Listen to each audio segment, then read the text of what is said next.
Bonsoir à vous. En Corse, il n'existe qu'une seule représentation diplomatique, un consulat. C'est celui d'un pays méditerranéen, c'est celui du Maroc. Et pour cause, les Marocains, leurs familles, leurs enfants sont la première communauté étrangère ou immigrée de la région. On verra que ce n'est pas exactement la même chose. Petit rappel pour les plus jeunes d'entre nous, la page contemporaine des relations entre le Maroc et la Corse est ouverte en 1943 avec la participation des goumiers marocains. On les voit ici à Teguim et à Bastia pour la libération de la Corse. Puis, en 1953, c'est l'exil par le colonisateur français au Maroc du roi Mohamed V. Jugé trop proche des indépendantistes, il restera plusieurs mois encore, surtout à l'hôtel Napoléon d'Île-Rousse. Ces moments ont été rappelés et célébrés en 2013 pour le 70e anniversaire de la libération de la Corse, avec pour la première fois un représentant de la monarchie marocaine, le frère du roi du Maroc. La plaque du col de Teguim en est le marqueur le plus fort. Enfin, à partir de 1960, avec la fin de l'empire colonial français, ce sera le temps de l'immigration du travail et des familles. On en est là. Mais justement, où en est-on ? Où en est-on des relations sociales, culturelles, économiques de ces deux territoires méditerranéens ? L'immigration marocaine pourrait-elle participer à l'élargissement méditerranéen de la Corse, volonté souvent affichée au moins de tant d'élus de l'île ? Najwa El Barak, en tout cas, c'est votre credo. Bonsoir, vous êtes consul général du Maroc. Merci d'avoir répondu à notre invitation. Bonsoir, merci beaucoup. Vous êtes nommée ici par le ministère des Affaires étrangères du Maroc et vous êtes aussi la première femme à occuper ce poste. Vous étiez avant à Rennes, ça fait 6 mois que vous êtes encore, vous avez fait déjà pas mal le tour de l'île. Quelles sont vos premières impressions ? Mes premières impressions, c'est qu'il y a beaucoup de projets à développer entre le Maroc et la Corse. Donc, et j'y travaille. On y reviendra pour avoir en tête la place de l'immigration marocaine. Regardons tout de suite des données qui ont été publiées l'année dernière. En 2021, sur des données 2018, la Corse compte un peu moins de 34 000 immigrés, soit 9,9% de la population. Une part stable depuis 2012, alors que sur la même période, elle a augmenté d'1 point dans l'Hexagone. La Corse reste en 3e position, derrière l'Île-de-France et PACA pour l'importance de l'immigration. Une autre particularité amorcée depuis 2020 s'amplifie, la prédominance de l'immigration européenne. Si pour la France entière, les immigrés de l'UE représentent 35% de l'immigration, en Corse, cette part atteint 54,4%. Les immigrés en Corse sont nés pour 24% au Portugal, 12,5% en Italie. Le deuxième continent d'origine, c'est l'Afrique. 41,5% y sont nés contre 46% au niveau national. Avec 29%, le Maroc est toujours le premier pays de naissance des immigrés corses, mais il a reculé de 13 points en 20 ans. Les parts de la Tunisie, 6%, de l'Algérie, 4% ou du reste de l'Afrique, 2%, restent inchangées. Au total, l'immigration en Corse est donc peu diversifiée et très peu mondialisée. Les autres continents ne représentent que 4% des immigrés contre 19% au niveau national. Autre caractéristique, plus qu'ailleurs, les immigrés en Corse sont là pour le travail. Les hommes immigrés ont un taux d'emploi supérieur à la moyenne masculine insulaire, 74% contre 69%. Dans la construction et l'agriculture, ils sont aussi ouvriers pour les 2/3 d'entre eux, des invariants depuis des décennies. Quant aux femmes immigrées, elles travaillent à 50% dans des métiers de service à la personne. Elles sont 2 fois plus présentes dans des emplois à temps partiel que la moyenne régionale. Najwa El Barak, dans les différentes interviews que vous avez accordées déjà à la presse, vous parlez de 43 000 Marocains en Corse. L'INSEE compte 10 000 immigrés du Maroc, de nationalité marocaine ou française. Comment expliquez-vous cette différence ? Oui, je pense que là, il faut apporter une forte différence. Apporter une précision sur cette forte différence, cet écart entre les deux chiffres. Tout simplement parce que nous, les Marocains ne perdent pas leur nationalité marocaine. Et donc, quand ils se présentent en consulat, qu'ils aient la nationalité française ou autre, ou européenne ou autre, ça rentre pas dans notre comptabilité. C'est pas ça ce qu'on regarde. On regarde leurs origines marocaines et sur cette base d'origine marocaine qu'on leur fait leur carte d'identité marocaine et leur passeport. Et donc c'est pourquoi il y a cette différence de chiffres. Nous, c'est la communauté avec l'origine marocaine, elle est comptabilisée autour de 43 000. Et puis, vous avez d'autres statistiques parce que je pense que ça prend que la nationalité française. Non, ça prend aussi la nationalité étrangère. À ce moment-là, on compte les personnes qui sont étrangères dans la partie étrangère. Immigrés, ils peuvent être de nationalité marocaine ou de nationalité française. Mais c'est un écart... oui, sur lequel on doit creuser. On doit creuser, à mon avis. Il doit y avoir des... En tout cas, depuis votre arrivée, vous avez rencontré beaucoup d'entre vos compatriotes. Vous avez également rencontré des élus locaux, des représentants de l'État. Quelles sont les priorités déjà que vous êtes fixées depuis ces 6 mois ? C'est construire des projets, élargir le dialogue, c'est très important, travailler surtout des projets. J'ai commencé, la première des choses, c'était la coopération culturelle, parce que j'ai trouvé que c'était important. La Corse, elle a une identité remarquable, donc il faut la faire connaître même auprès de mon pays. C'est important. Et puis, bien sûr, la communauté marocaine, contrairement à ce qu'on pense et à ce qu'on dit, elle est très bien intégrée ici en Corse. J'étais très surprise de voir beaucoup de mes compatriotes qui parlent corse. Et donc là, je vois que c'était impressionnant, cette relation entre la communauté marocaine qui se trouve ici en Corse et voilà. Les élus aussi, on a parlé, on a vu un peu les sujets d'intérêt commun, et avec les représentants de l'État, pareil. Donc, les sujets sont différents, ça dépend de mon vis-à-vis, mais ils ont tous convergé vers l'importance de faire des projets et oui, parce qu'en matière culturelle, on va dire qu'il n'y a pas grand-chose. En tout cas, le travail reste le pivot de ces relations. Vous avez d'ailleurs œuvré en octobre dernier à la venue de travailleurs saisonniers pour le ramassage des clémentines et d'autres fruits. Une opération qui se répète depuis le début du Covid. Mais dans le même temps, beaucoup de travailleurs sans papier ici résident ici depuis longtemps et souhaiteraient être régularisés. Ils seraient 800 d'après nos informations. Quelle est votre action possible sur ces terrains-là? Alors, je vais commencer par la question des saisonniers, puis par la suite sur la question des personnes à régulariser. Donc, sur la question des saisonniers, le consulat n'était pas impliqué. Donc, j'ai eu l'information de la part du préfet pour m'annoncer le chiffre qui était de 1000 et quelques saisonniers marocains. J'ai rencontré le président de la fédération des agrumiers, oui, voilà, pour parler avec lui, pour voir un peu qu'est-ce qui se passe concernant la question des saisonniers marocains ici. Donc, il y a beaucoup de choses à faire, beaucoup de réglages à faire.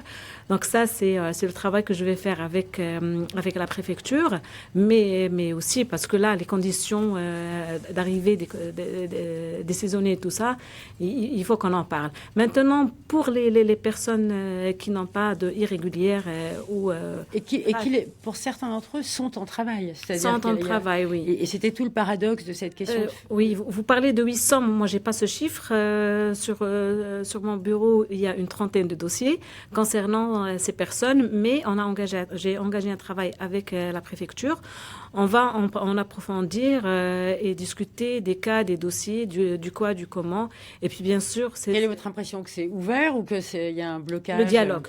Ça, on aura un dialogue sur. Il n'y a pas de blocage. Quand j'ai eu la discussion avec la préfecture, c'était pas un blocage, mais il faut dire il y a beaucoup d'entités qui interfèrent et qui rentrent dans cette relation pour la régularisation et tout ça, c'est qui met un peu la préfecture, qui disperse un peu la préfecture parce qu'il y a plusieurs interlocuteurs.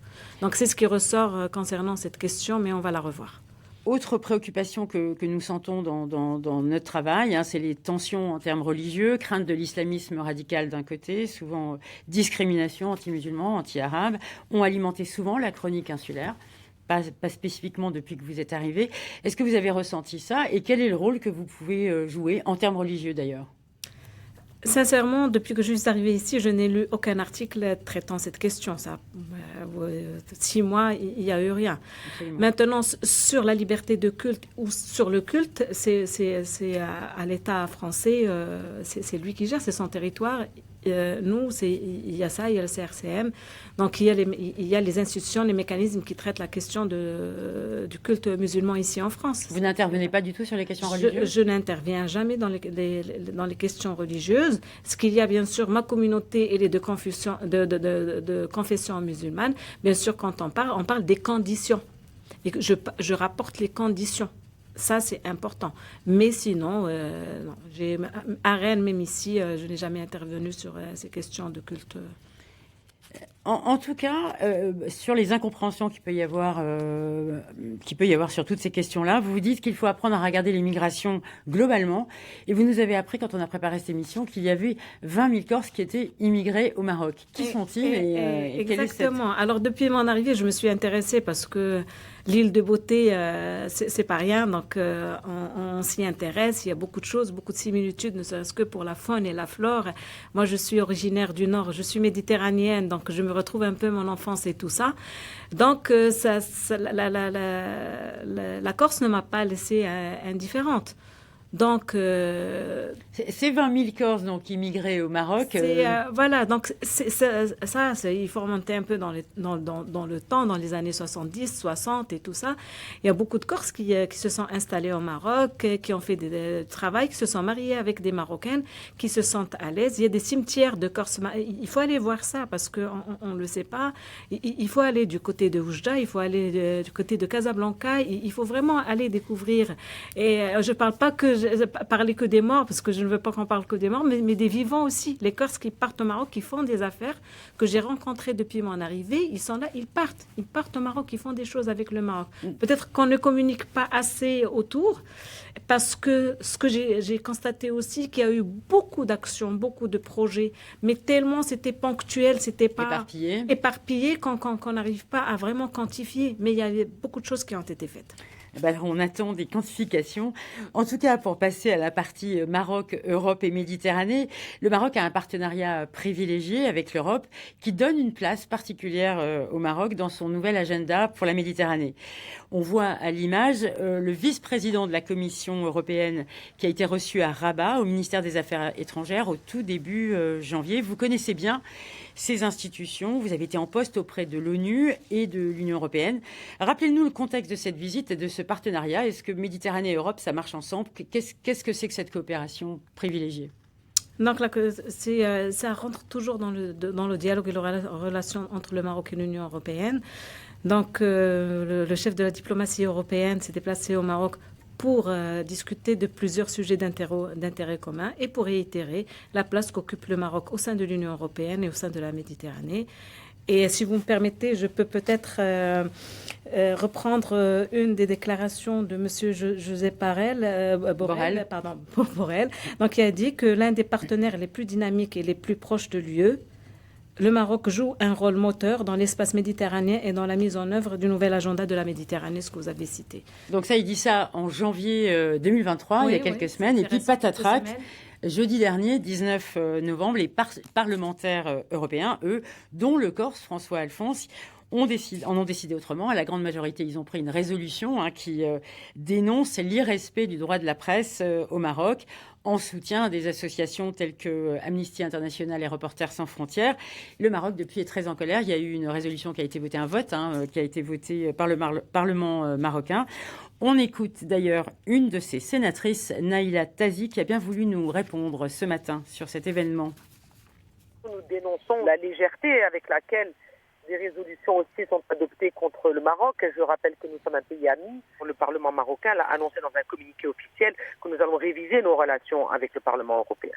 Mais il faut aussi que les eurodéputés comprennent que le Maroc ne peut pas tolérer qu'il y ait de l'ingérence dans ses affaires internes sous prétexte de questions liées aux droits humains. Nous sommes aujourd'hui un pays souverain. Nous sommes un pays dont la Constitution a été révisée en 2011, je le rappelle, et dans lequel les articles 25 et 28 sont extrêmement clairs sur la question de la liberté d'expression et des libertés individuelles. Alors, vous voyez des mots assez forts pour la réaction à une résolution du Parlement européen qui a été votée le 19 janvier dernier et non pas le 19 novembre, je me suis trompée. On ne sait pas du tout si cet événement, ce micro-événement, cet événement, en tout cas ça a l'air de prendre de l'importance, va faire que le partenariat entre le Parlement européen et le Parlement du Maroc vont être renégociés, rediscutés. Mais vous dites qu'il y a d'autres espaces de coopération, vous y croyez fortement, y compris à l'échelle régionale. Oui, c'est très important. Alors ça, quand on a commencé l'émission, je disais qu'il y a beaucoup de choses à développer parce qu'il y a beaucoup de choses à développer. Il faut qu'on sorte des sujets récurrents parce qu'on parle toujours sur la migration, sur la peur de l'autre, sur la religion, mais il y a beaucoup de choses qu'on peut développer ensemble. Donc, Monsieur Borrell l'a très bien dit dans sa déclaration, le Maroc joue un rôle moteur au niveau du bassin méditerranéen. Nous avons l'Union pour la Méditerranée où le Maroc avait 2 secrétaires généraux. L'Union pour la Méditerranée est très endormie, vous le pourquoi il est très endormi? Parce que tous les pays, il y a 43 pays ou 42 pays qui constituent l'UPM et chacun doit porter sa pierre à l'édifice pour dire voilà, c'est important, il faut que chacun de nous travaille. C'est un espace qui est très important de dialogue, qui travaille sur plusieurs questions d'intérêt commun, sur l'économie bleue, sur le développement durable, sur la femme, sur Alors je vous coupe justement, Najwa El Berak, sur la femme, puisque vous nous invitez à comprendre les changements qui sont à l'œuvre dans votre pays. Un exemple, évidemment, c'est le statut des femmes. Regardons ensemble un extrait d'un reportage de Méditerranée tourné à Douar-la-Dame. C'est à 20 minutes de Marrakech. C'est une région rurale. Ce reportage a été tourné par Nadia Hadjibouziane et Sabrina Hakim. Il a été diffusé cet automne. Regardons ensemble.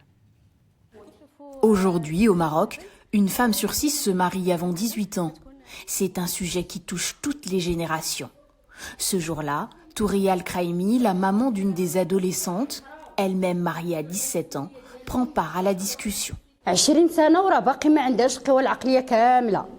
Pour moi, même à 20 ans, une jeune femme n'est pas assez mature, car le mariage implique de grosses responsabilités. Le plus important pour moi, ce sont les études. Finir ses études, avoir un bon travail, et ensuite seulement commencer à penser au mariage à 20 ou 21 ans.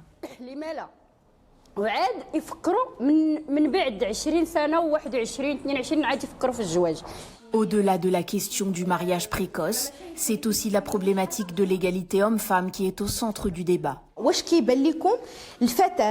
Alors, est-ce que selon vous, les hommes et les femmes ont les mêmes droits dans notre société? Les garçons et les filles n'ont pas les mêmes droits. Dans notre société, on compare toujours les garçons aux filles. Ils ont plus de droits que les filles, qui elles sont discriminées.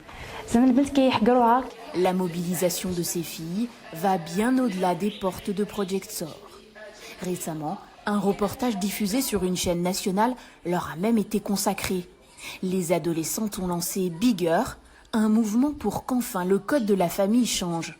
Avec l'aide d'avocates et d'avocats, elles ont rédigé elles-mêmes des modifications à apporter à la Moudawana, le code de la famille. Nous avons appris qu'il y avait un certain nombre de vides juridiques dans la loi sur lesquels nous pouvons agir. Les gens sont en train de discuter, même une partie politique après notre émission à la télé a commencé à changer leurs paroles au niveau, leur discours au niveau de mariage précoce. À 21 ans, Aziza Eddari est une ancienne de Project SOR, devenue une source d'inspiration pour les autres jeunes filles. Elle a grandi dans cette campagne, elle aussi. Dans ce village, il y a beaucoup de familles avec des adolescentes.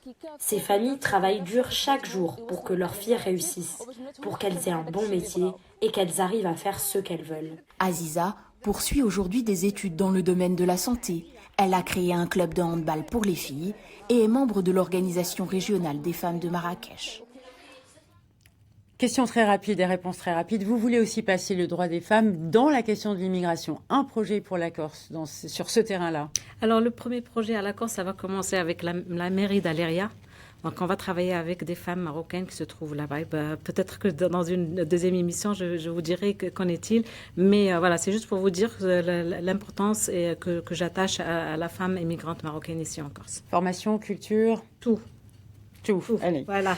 Alors, ça va, on viendra vous voir donc à Aléria. En tout cas, toutes ces questions. Merci beaucoup, Najwa El Berak, de nous avoir rejoints sur ce plateau.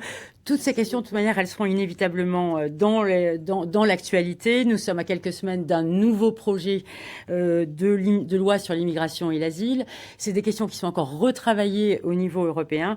Et donc, on aura encore besoin de votre éclairage. Merci beaucoup. Quant à vous, retrouvez tout de suite votre Corsica Zère.